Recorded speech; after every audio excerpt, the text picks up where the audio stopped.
نه دوه گواهان جو بس قصص تمام ده.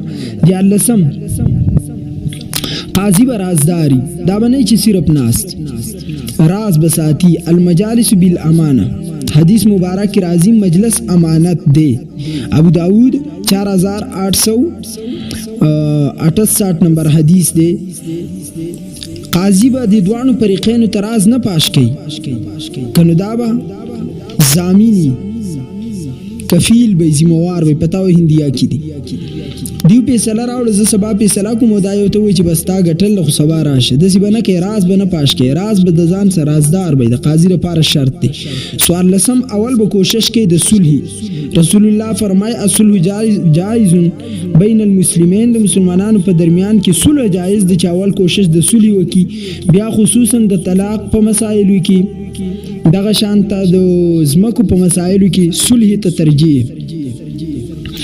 اول به د صلح ترغیب ورکی کچرتا مثال د طلاق مسله راغلنه چې طلاق اگر که مباح دی خو شریعت دا خوښ کړي نه دی الله ته ډیر خوښ نه دی نو جایز چیز دی خو خنه دی نو د صلح کوشش بکې دا راجع د هدايه کې را نقل دی. دریم جلد 91 صفحه باندې دا اغه نه بعد ک بیا صلح ناراضی نو بیا په خې طریقې سره څنګه چې قران ویل دی جدایخت.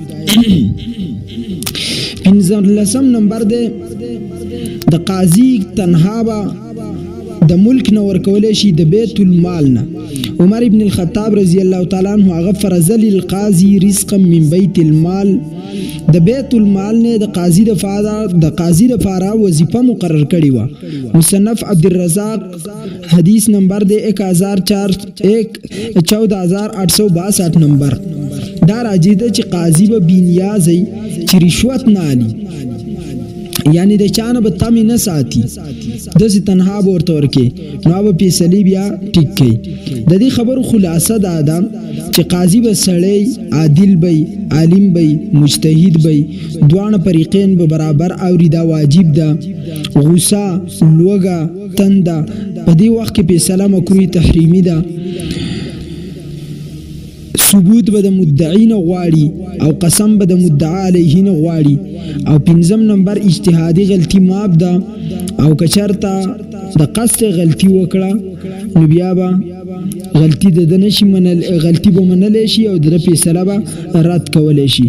دا ولنې نمبر درس په درس ته قضا باندې بعد دلایل تاسو په وړاندې باندې ذکر شو او د دې متعلق تاسو څه سوالي رابطه کولای شي واتس اپ کې تاسو کولای شي وکي او په نوې موضوع باندې به ان شاء الله العزیز آینده پیر په ورځ باندې زمون کلاس لګي. واخر دعواهم ان الحمد لله رب العالمین. دین تر مسله خوازیه او کوزشي ځکه مسله د وړه مسله نه ده د رشوت مسله ده. نو اول په تفصیل کوم بیا په فقه او د پاکستان د دې ټولو خلاصه په ذکر کوم.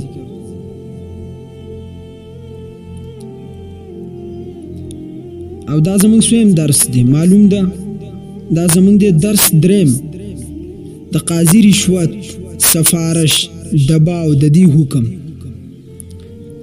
اول نمبر زر عالم د فقه حنفی او د پاکستان د قانون مطابق ځکه 99% په دې ملک کې حنفیان اوسېږي نو د دې فقه رایج العمل د فرض نه الله کې فقه حنفی ده. جج سے بیاد بساتی چې ستاسو پاکستان د قانون سره نه د رشوت په باره کې او فیصله کوونکی ته سره نه ده او فقه حنفی په دې باره کې سوی. اول دا ده چې رشوت وای د چا مال چاته مال ورکی او داغه حق وخی او پناه حق یو سیز اصیل شتا تا مثال تا ما ز قاضی ما ججم او تا ما ته مال راکو او تا د خپل بل مسلمان رور حق واخو پناه حق باندې د تحصیل کې دی ته وی رشوت.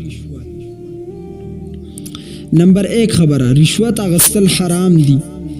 دا ولی حرام دی؟ الله قرآن کې فرمایي د یو بل مال پناه حق مخوري ولا تأكلوا اموالكم بينكم بالباطل او وتدلوا بها الى الحكام مرسوي حاکمانو ته رشوتو لتأکلوا اموال الناس بالباطل. حاکمانو ته پیسې دې د پاره ورکوي چې د بل مسلمان او د نورو خلکو مال چې دی په غلطه باندې وخوري. وانتم تعلمون، تاسو په دې خبرو ډیر خپيږئ. امام ابو حنیفه رحمت الله علیه فرمایي که چرته قاضي رشوت والی فیصله وکړي نو فیصله به باطلي. اگر که دا فیصله د حق مطابق ولی ونه کې خو چې رشوت یې اغسته د فیصله وکړن دا فیصله باطل ده.